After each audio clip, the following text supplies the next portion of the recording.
Has your organization adopted a culture of safety and taken steps to promote an environment of excellence? How is management engaged? Are financial incentives tied to performance and organizational goals? Do you actively recognize successes and share lessons learned among all parts of the organization? Quality is the product we sell, and it starts with the patient. We build our decisions around patient care, and wherever you fit around supporting that is self-evident. And when we find ourselves wandering off path, we often find ourselves realizing that we put our own interests ahead of the patient, or the organization's interest ahead of the patient, or an individual or a physician's interest ahead of the patient. So we step back, we realize, all right, let's stop the conversation.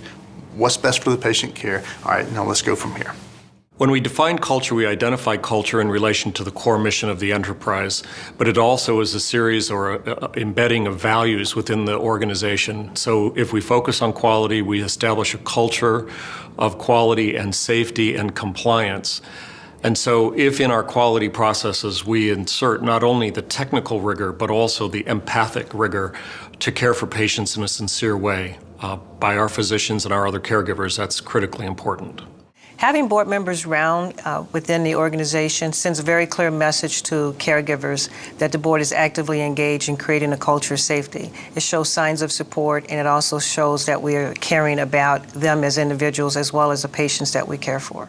As clinicians, we're very focused on the clinical aspect of care, and we don't always get exposed or think we have time for the culture involvement in an organization. And in the ideal world, a nurse that has both, has the experience and the interest in both, is the best bedside caregiver. And that's really what we need for culture change. If we really get this information and get the board and the frontline caregiver linked, we can really drive culture change in an organization and improve the care for the patients, and that's what this is all about.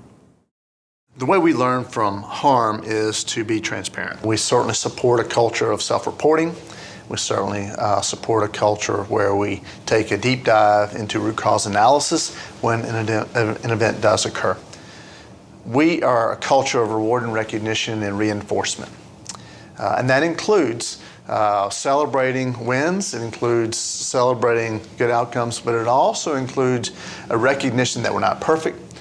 So when we have an event, we want to make sure there's a human face associated with it. It's about the patient that's impacted or the family that's impacted. So we humanize that as we go through the root cause analysis, and we humanize that even as we tell the story to our committee, quality committee, the board.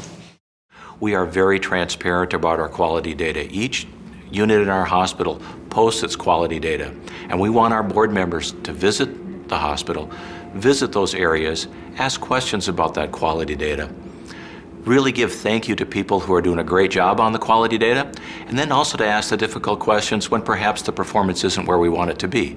Do they have the resources? Do they have the training? Do they have the understanding? We want to share, we want to learn from each other in what we do well and what we can improve in and lessons learned. So that took some time. It took some time to get comfortable with that. But now we do have it set up so that we actually are very transparent. We talk about misses or events or measures that we're not achieving. There are many ways to look at whether or not a board is being effective in the realm of quality. First of all is, are they ensuring that the organization has an overall culture that highlights the need for continuous improvement, that rewards continuous improvement, and that can demonstrate and celebrate that improvement over time. So culture and being sure that the organization has an overall focus and that it values quality is very important. The second is the organization willing to share that performance? Is it open? Is it transparent? Does it respect the right of patients and communities to know how well the organization is performing? I think a board can really encourage the clinical staff and the management staff in that area. Every board meeting we talk about our quality and safety culture, and we try to take the temperature of the organization, and we ask our executives, how are people feeling about their resourcing? How are people feeling about the training? Do they have adequate resources? Are they needing anything additional that the board can help provide? The key drivers are simple: reward and recognition. Everybody loves a thank you and a pat on the back. Input and decisions that affect you. A very collaborative environment where people participate on teams to improve quality. Feeling valued and connected to the organization's mission and how, if I do my job, we succeed, and connectedness there. Open communication drives culture. Everybody wants to know what's going on. How are we doing? Where are we succeeding in? Where do we have opportunities to improve? So open communication is very important. There are certain behaviors in an organization that are part of the culture that really promote a safety culture. And one of the things we've talked about this year is cultivating respect as a culture to make our safety better. We know that when there's strong personal trust, when there's strong respect among the members of the team, that things get done better and things get done more safely. So we're identifying respect behaviors within our organization and developing the culture where we'll call each other when we're not exhibiting those respect behaviors.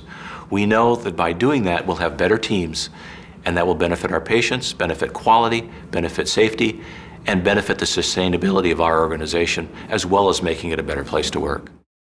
Trustees should recognize that they sit on top of a very high-risk organization. What we do causes risk to the patient with the hopes that we will improve their outcomes. In many high-risk organizations, a culture of reliability is developed, knowing that we cannot avoid harm in all cases, but we certainly can anticipate it and mitigate the effects of harm if we are truly prepared.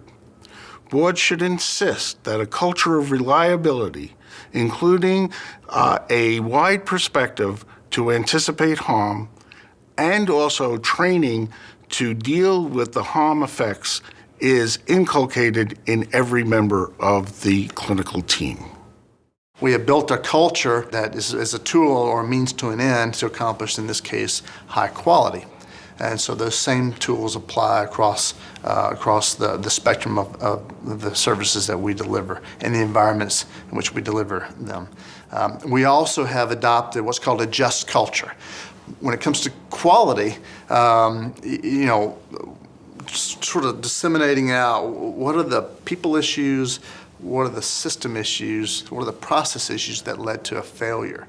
And so we've got an algorithm that really assesses what we would like to do in terms of measuring what the causes and more importantly, how do we prevent a reoccurrence of a failure in this case. So this just culture mindset is something that we've begun to deploy throughout the organization. We do regular quality culture and safety culture assessments. We get that feedback at the board level. We talk about what our progress has been to date and where we may need to devote additional time and attention to further improving culture. So it's really the underpinning of performance, and we have a strong culture-performance tie. It is critical that the board is actively engaged in improving patient outcomes. Part of that is setting an example and being involved with the culture of safety. Boards must ensure that their hospital or health system has a clearly defined culture that centers around the patient and emphasizes transparency, reward, and recognition. Boards must oversee the process of assessing their organization's values, policies, and leadership actions against its desired culture and then implement changes as needed.